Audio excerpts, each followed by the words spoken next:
Sí, y se respeta, pues, quien no está de acuerdo,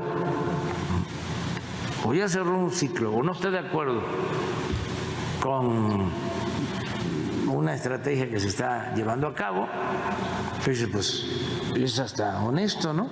El problema que se está realizando en términos de forma, ya me referí, es que no se está llevando a cabo por las autoridades especializadas, coordinado por ellas, pero también se tiene que sumar, y es el otro punto, a la intención que se tiene con este ejercicio, que no es actualizar un registro para tener la mejor información posible para poder encontrar más personas.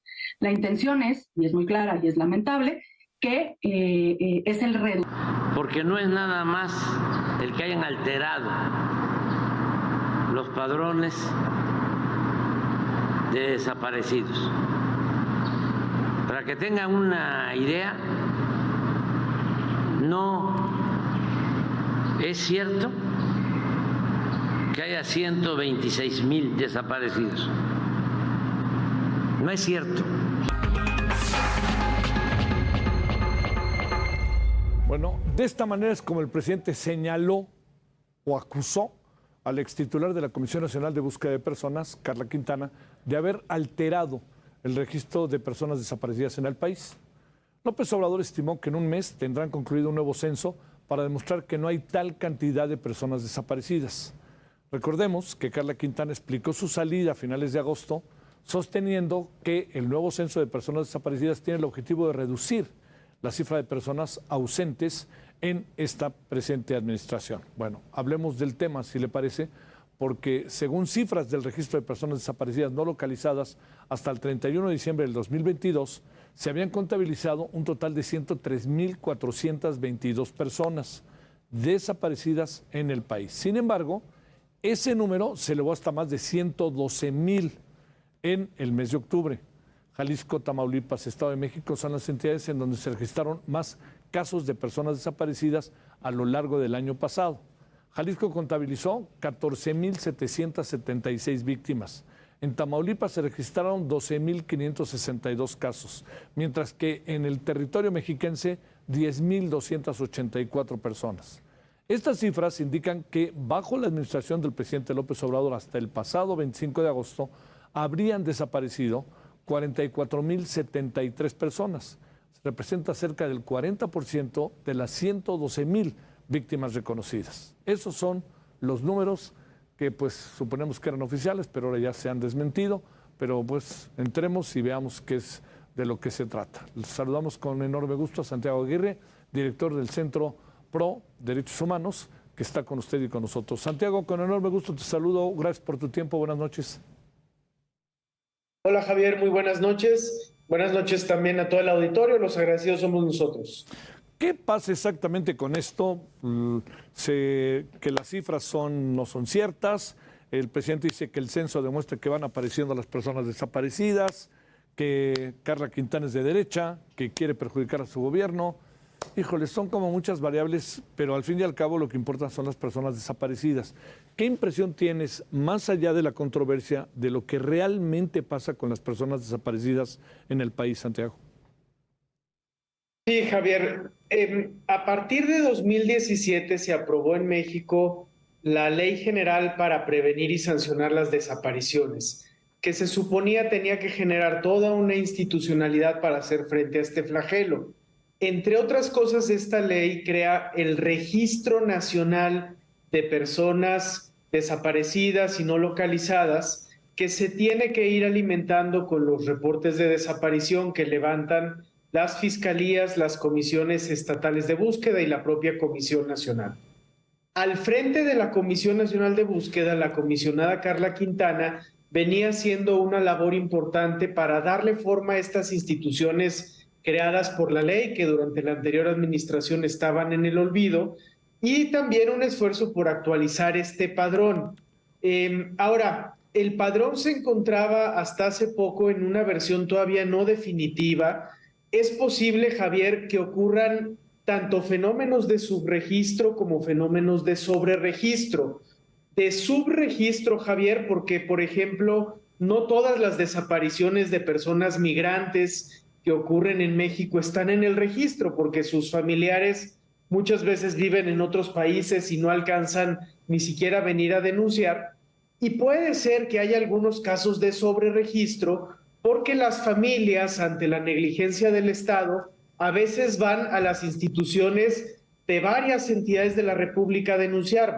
Si ocurre en el noreste la desaparición de su ser querido, pues van a la de Nuevo León, a la de Tamaulipas, a la de Coahuila, hasta encontrar respuesta. Ahora, es tan delicado esto, porque sacar el nombre de una persona del registro implica que el Estado ya no lo busque, que lo ideal sería haber hecho una revisión o depuración de la manera más cuidadosa desde el inicio de sexenio, con apertura a la asistencia internacional, con transparencia, con una explicación de la metodología.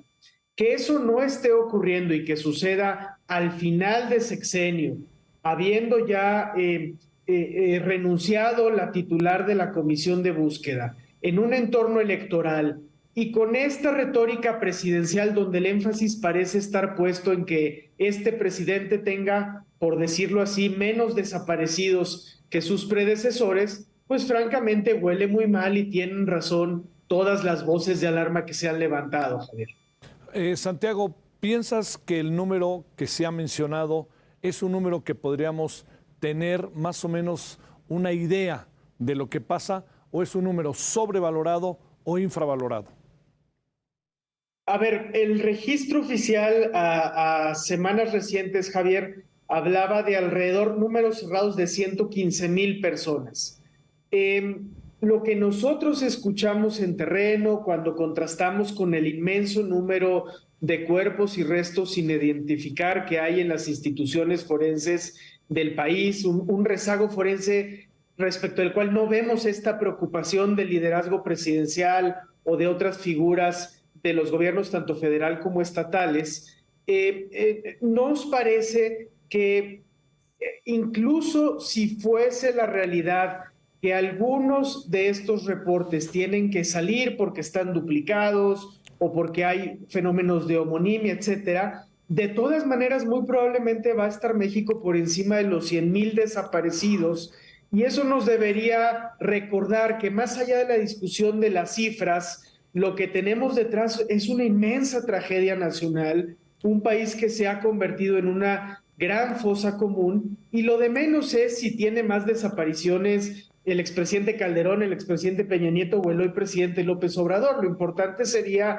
que como país estemos ya enfrentando esta crisis y haciendo algo al respecto, y penosamente perdemos mucho tiempo en esta otra manera de discutir de forma politizada los números, Javier. Oye, a ver, te pregunto, el presidente dice, ya empezamos a hacer un censo casa por casa y van apareciendo, digamos, lo que pasa es que, como suele pasar, se dicen cosas, pero van apareciendo. ¿Quiénes van apareciendo? Tú sabes que hayan ido apareciendo en tu función de defensor de los derechos humanos. ¿Sabes de algo así que vayan apareciendo en función de este censo porque se localiza dónde viven, etcétera? ¿Tenemos en ese sentido información precisa?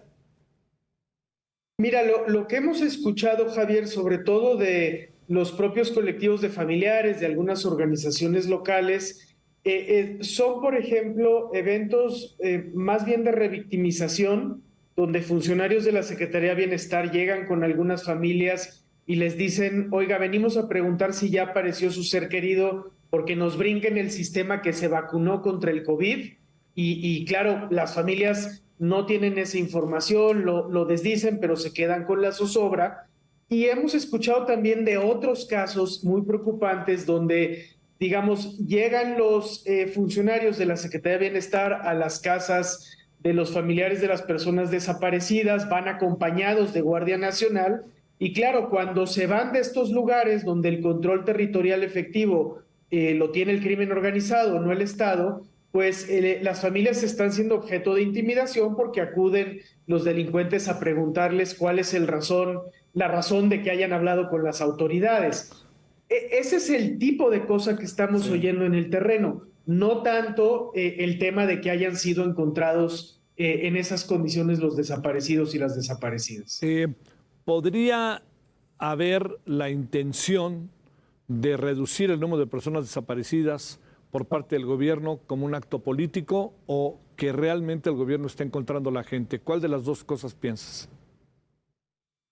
Mira, Javier, yo creo que podría haber una intencionalidad correcta de hacer la verificación casa por casa, pero no es eso lo que estamos viendo, porque está acompañado de otros actos de gobierno que están en sentido contrario de una intención limpia.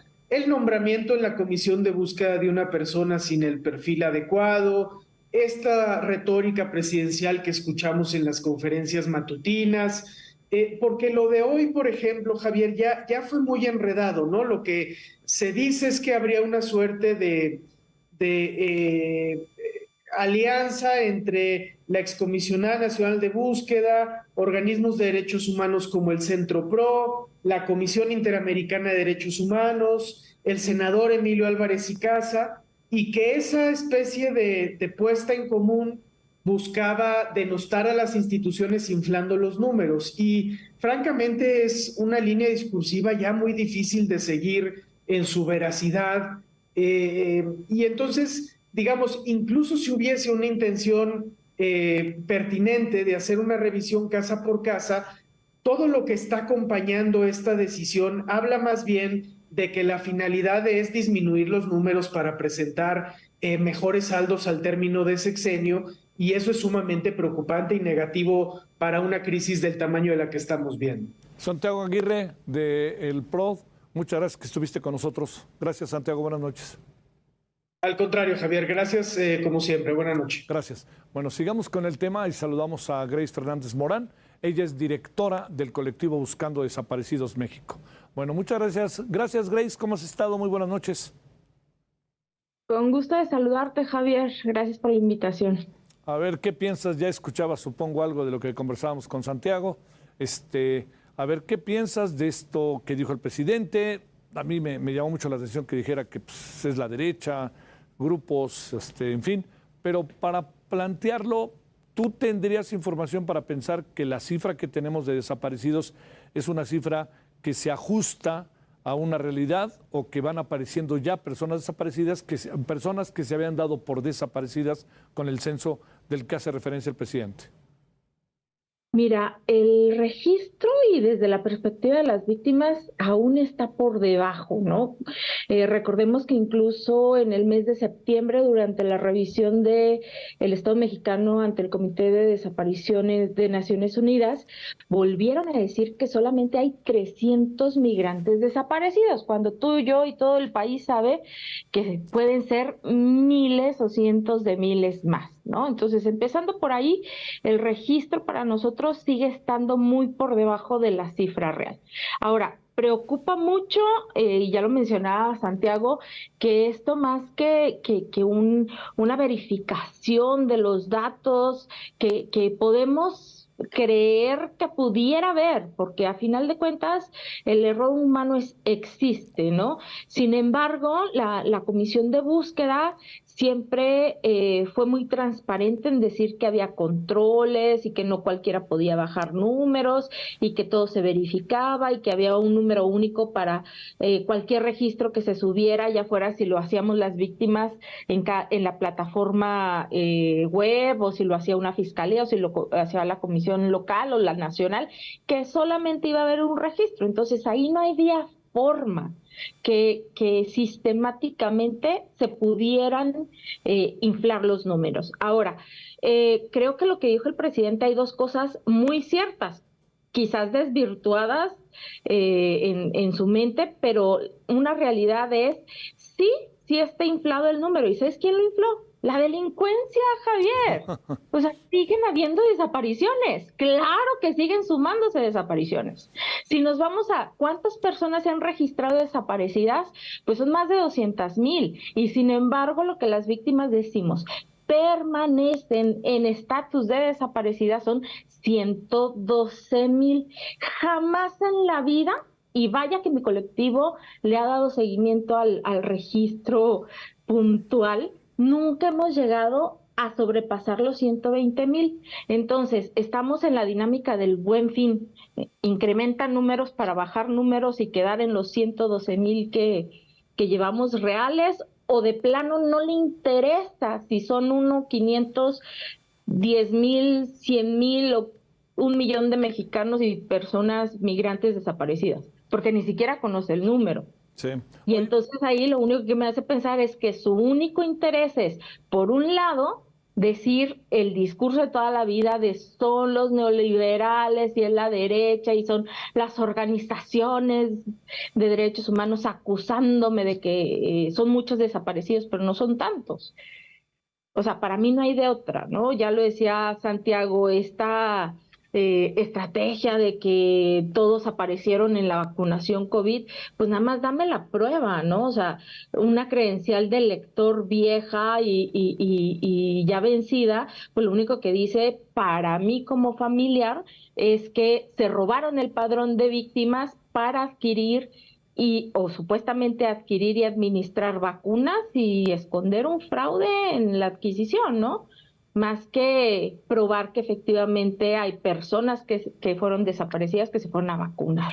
Oye, esta idea de que el censo casa por casa han ido apareciendo víctimas de personas presuntamente desaparecidas, ¿tú tienes información de que esto suceda? ¿Conoces a alguien que haya aparecido alguna cuestión de este tipo o no? No, sin embargo, sí he conocido de familias con las que han llegado a acusar a la mamá, a la hermana, a la prima, a la esposa, quien esté viviendo en la casa donde vivía la persona desaparecida, acusarlos de por qué no ha denunciado, dígame dónde está, dígale que venga a contestarme porque sabemos que está aquí, ¿no? Y preocupa o sea, esos no son actos de investigación. No son acciones de búsqueda, como le quiso llamar Alejandro Encinas cuando al Movimiento por Nuestros Desaparecidos le dijo, este es un programa nacional de búsqueda en vida, ¿no? O sea, no es una diligencia en donde hayan por lo menos mandado a los servidores de la nación a darse una vueltecita por la casa para ver si veían a alguien con las características del desaparecido. Llegaron directamente a acusar a las víctimas sin importarles el daño emocional que les pueden causar. Imagínate una madre que lleva más de 10 años esperando a su hijo, que llegue una persona y le diga, es que ya apareció y usted no nos quiere decir. La señora no va a escuchar, no nos quiere decir. Lo único que te va a escuchar, ya apareció, y te va a decir dónde. Si es que sobrevive al infarto por la impresión. Porque los servidores de la nación no están capacitados para esto, caramba, y para mí, pues, es esto, una estrategia para bajarle al número, no hay de otra. Tenía razón Carla Quintana. Definitivamente, digo, creo que la salida de Carla, aun cuando en el momento no lo dijo, obviamente, todos suponíamos que era así, porque ya venía recibiendo Carla las quejas por parte de los colectivos que estábamos viviendo esta situación, y si hay algo que era muy cuidadosa y muy celosa era el registro, justamente porque era de sus grandes logros, el que hubiera reconocido el Estado mexicano los desaparecidos que se tenían registrados y que las fiscalías y comisiones estuvieran compartiendo la información, era algo que cuidaban muchísimo. Y entonces, cuando renunció así tan precipitadamente, cuando esto empieza a explotar de forma más amplia, pues suponíamos que le habían dado una orden que no pensaba cumplir, ¿no? Y pues bueno, me da mucho gusto que finalmente se haya animado, pero pues también preocupa que esté evidenciando esto, ¿no? Porque a final de cuentas es algo que a la 4T no le gusta, y pues ya salieron a deslegitimar las capacidades de Carla, ¿no? No, y digamos, no es un terreno como para debatir, me parece, de manera profunda, seria, en un muy buen nivel, decirle es que es de derecha y están tratando de perjudicarme, pues bueno, no creo que eso sirva mucho, porque más bien ahí es victimizarse cuando el tema son las víctimas, no el presidente, ¿no? Pero pues es lo que le gusta al hombre, Javier. O sea, cuando un Mesías, un ser supremo y poderoso como él, no logra detener las desapariciones y peor aún, no logra evidenciar que los de derecha y los malditos del pasado eran quienes desaparecieron a todos estos, porque a final de cuentas la mayoría siguen siendo desapariciones del pasado. Y era su oportunidad de oro para evidenciar el involucramiento de las autoridades y no lo ha logrado. Y esa es la segunda verdad que dijo en la conferencia. Dijo algo así sobre los registros de que no solo era la ineficiencia, sino los que lo quieren hacer mal. Claro, es la ineficiencia que persiste y subsiste en todas las instancias de su gobierno porque no han tenido capacidad de detener las desapariciones. En esta administración ya se acercan a los 40,000 desaparecidos, Javier. 40,000. Eso es más de la tercera parte del registro. Y seguimos teniendo una fiscalía ausente, una fiscalía que no contesta a los organismos internacionales, que no recibe a las víctimas. El fiscal general nunca ha querido recibir a las víctimas, que no colabora. Seguimos teniendo casos no solamente en la federación, sino en los estados, en donde las víctimas tienen que esperar 24, 48, 72 horas, y más si es en fin de semana, para que les puedan hacer una ficha de búsqueda, ¿no? Olvídate de activar alerta Amber, protocolo Salva, o sea, no, o sea, tienes que o estar asesorado por un abogado que tú pagues, o tienes que estar acompañado de un colectivo, porque si no te conoces tus derechos, pues sí pueden pasar hasta una semana antes de que te levanten la denuncia, ¿no? Grace Fernández, te mando un gran saludo y mi agradecimiento que estuviste con nosotros, Grace. Gracias a ti, Javier. Un abrazo. Para ti. Gracias. Buenas noches.